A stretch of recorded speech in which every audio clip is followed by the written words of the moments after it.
Namaste. Today I'm going to read Volume 1, Book 2, Rudra Samhita, Part 2, Chapter 20, Seti's Marriage Festival in the Shiva Puran. Om Vakratu Namakaya Surya Koti Samaprabhani Navagana.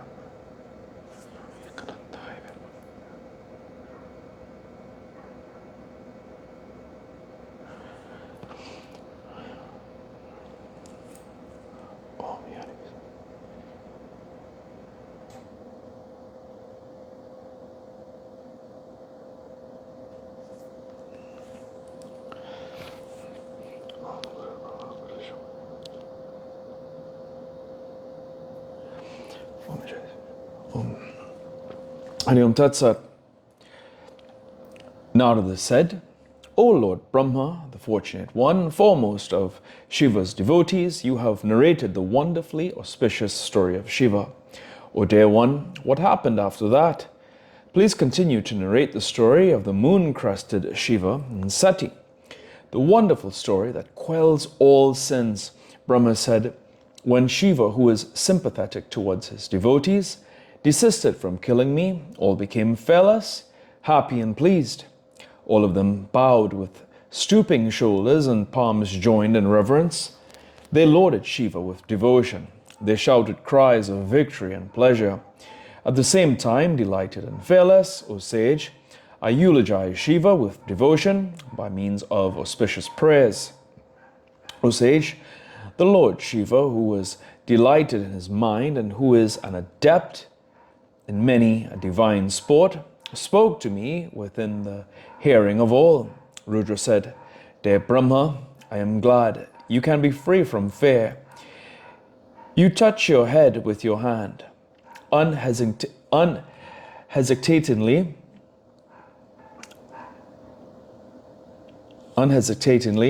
carry out my behest. Brahma said, on hearing these words of Lord Shiva, adept in divine sports, I touch my head and in the same manner bow to Shiva. When I thus touched my head, I assumed the shape of his vehicle, the bull. Then when I was too much ashamed, I stood with my head bent down. Indra and other devas standing around saw me in that plight. Ashamed that I was, I repeatedly bowed to him and, after offering prayers, spoke to him again. I may be excused, I may be excused. O Lord, tell me the mode of atonement for my sin. Even killing is justifiable. May my sin be removed thereby, thus addressed by me. Shiva, the Lord of all, who is favorably, delightedly, told me as I stood bowing to him.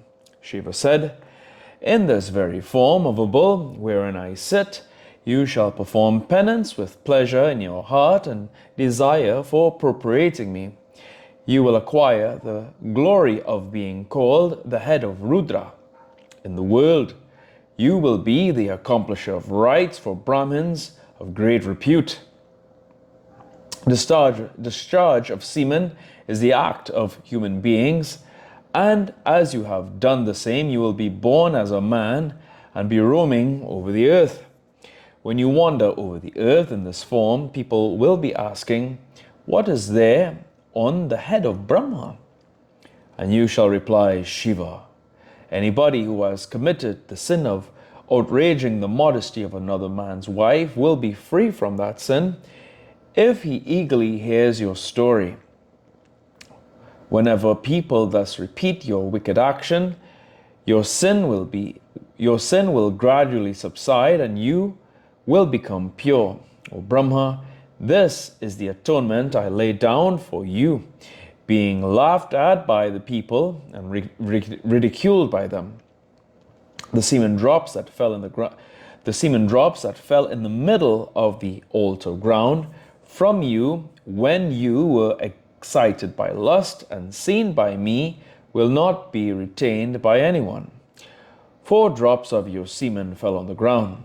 Hence so many terrible clouds causing dissolution shall rise up in the sky. In the meantime, when Shiva said so, in front of the devas and the sages, so many clouds emanated from the semen drops. O dear one, 4 types of great clouds that cause destruction are the Samvartaka, the Avarta, the Puskara, and the Drona.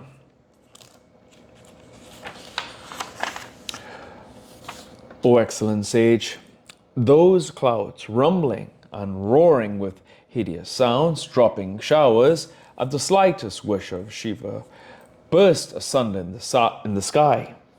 When the sky was covered by those roaring clouds, Shiva and the goddess Shivani were quite calm. O sage, thereafter becoming fearless, I concluded the remaining rites of the marriage at the bidding of Shiva.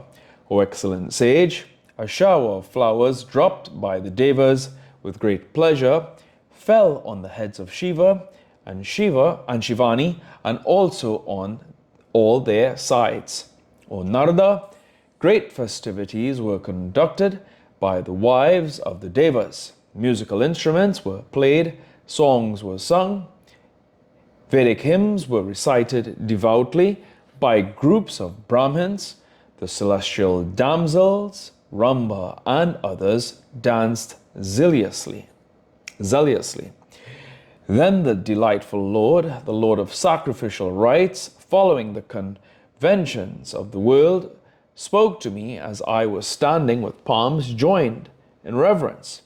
Shiva said, O Brahma, all the rites of marriage have been performed extremely well. I am pleased. You officiated as the priest.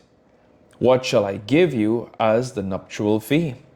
O eldest of Devas, you can demand it, even if it be hard to get. Tell me quickly, O fortunate one, for there is nothing which cannot be granted by me.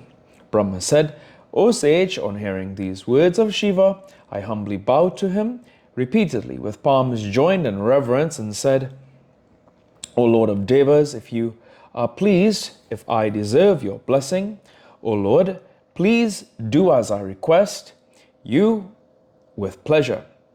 Please do as I request you with pleasure. O Lord Shiva, for the purification of men from sins, you will please stay forever in this altar in this self-same form. O moon-crested God, I shall make my hermitage in this vicinity and perform penance to destroy my sin. If anyone visits this holy site on the 13th day in the bright half of Chaitra, March to April, when the star is Uttara Palguni and the day is Sunday, may all his sins be quelled, O Shiva, may his merits increase, and may his ailments disappear. If a woman who is barren, one-eyed, ugly, or unfortunate visits this place, she shall be freed from all these defects. On hearing these words of mine, Shiva was pleased and he said, Let it be so. This made me very happy. Shiva said, for the benefits of the people, I shall stay in this altar with my wife Sati, in accordance with your words of request. Brahma said, after saying this, the Lord Shiva, in the company of his wife, stayed in the middle of the altar, creating a partial image of himself. Taking leave of Daksha, Shiva, the great Lord, desired to depart along with his wife Sati. He was so fond of his own men. In the meantime, the intelligent Daksha bowed humbly, with palms joined in reverence, and eulogized Shiva with devotion. Vishnu, the gods, and the Ganas bowed to and lauded him, shouting cries of victory with pleasure. With the joyous consent of Daksha, Shiva seated Sati on the bull, and then sitting himself on it, went to the Himalayan ridges. Seated on the bull along with Shivani, the sweet smiling Sati of fine teeth shone like a black cloud near the moon. Vishnu and other devas, Marichi and other sages, Daksha and the other people were all in a state of pleasant, steady senselessness. Some played on musical instruments, others sang sweetly the lustrous glory of Shiva. They all followed Shiva joyously. Half the way, Shiva took leave of Daksha with pleasure. Along with his followers, Daksha returned to his abode, thrilled by Shiva's love. Vishnu and other devas,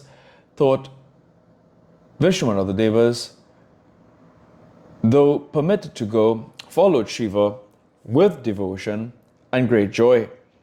With these, his wife and his attendants, Shiva reached his abode in the beauteous surroundings of the Himalayas with very great delight. After reaching his abode, Shiva honored the devas and the great sages and then bade farewell to them with respect. Taking leave of Shiva, eulogizing and bowing to him, Vishnu, as also the gods and sages with joyful beaming faces, returned to their respective abodes. Shiva, with boundless pleasure, in the company of his wife, the daughter of Daksha, sported in the Himalayan region, following the conventions of the world. Then, O sage, Shiva, the primordial creation, entered his residence in Kailasha, the best of mountains, along with Sati and his attendants. Thus I have narrated to you all how the marriage of the bull-vehicled Lord took place formerly in the Manvantara of Swayambhuva Manu.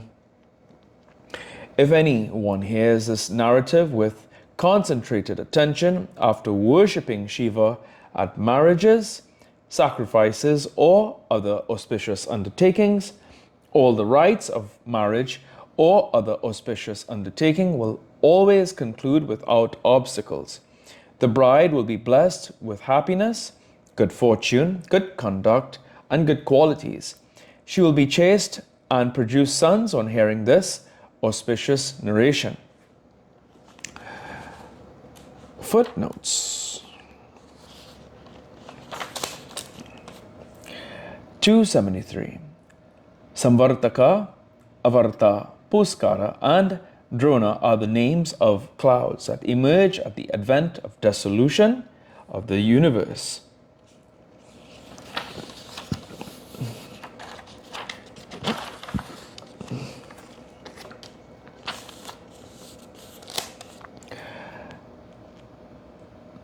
The time durations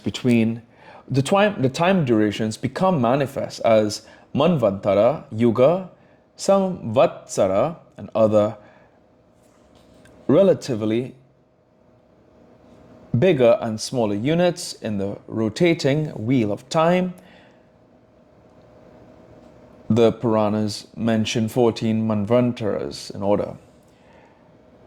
The 14 Manvantaras derive their names from 14 successive mythical progenitors and sovereigns of the earth.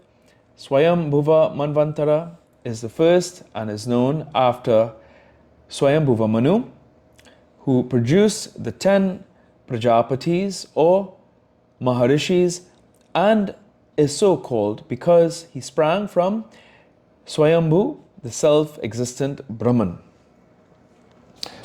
Here ends today's reading of the Shiv Puran. Om. Prabhu Prananatam Vibhum Veshwanatam Jagannatanatam Saratapajam Vishwabhutanatam Shiva. Om Kapura Karam Karanavitaram Sansara Samujam.